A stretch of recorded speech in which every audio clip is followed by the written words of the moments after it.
क्या आपको पता है आखिर भगवान के भक्त गरीब क्यों होते हैं? आइए जानते हैं।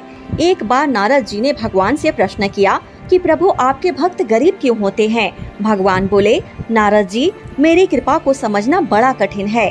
इतना कहकर भगवान नारद जी के साथ साधु भेष में पृथ्वी पर पधारे और एक सेठ जी के घर भिक्षा मांगने के लिए दरवाजा खटखटाने लगे। सेठ जी बिगड़ते हुए दरवाजे की तरफ आए और देखा तो दो साधु खड़े हैं। भगवान बोले, भैया, बड़े जोरों की भूख लगी है, थोड़ा सा खाना मिल जाए।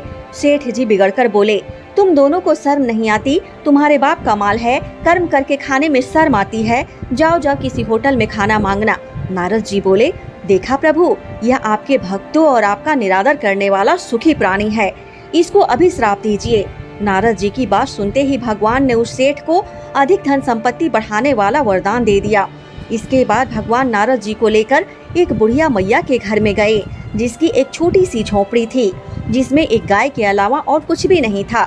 जैसे ही भगवान ने भिक्षा के लिए आवाज लगाई, बुढ़िया मैया बड़ी खुशी के साथ बाहर आईं।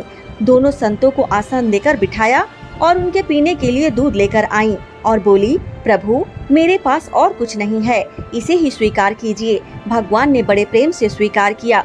तब नारद जी ने भगवान से कहा, प्रभु, आपके भक्तों की इस संसार में देखो कैसी दुर्दशा है, मुझसे तो देखी नहीं जाती।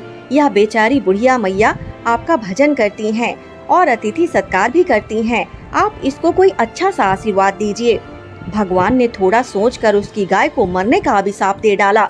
यह सुनकर नारद जी बिगड़ गए और कहा, प्रभु जी, यह आपने क्या किया? भगवान बोले, यह बुढ़िया मैया मेरा बहुत भजन करती हैं, कुछ दिनों में इनकी मृत्यु हो जाएगी और मरते समय इनको गाय की चिंता सताएगी कि मेरे मरने के बाद मेरी गाय को कोई कसाई न ले जाकर काट दे।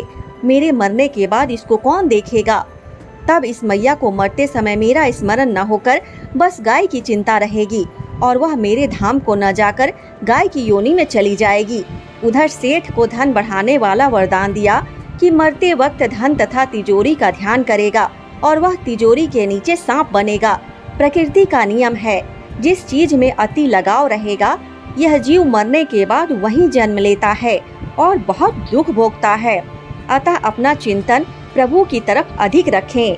हे नाथ, हे मेरे नाथ, मैं आपको कभी भूलूं नहीं। जय श्री हरि।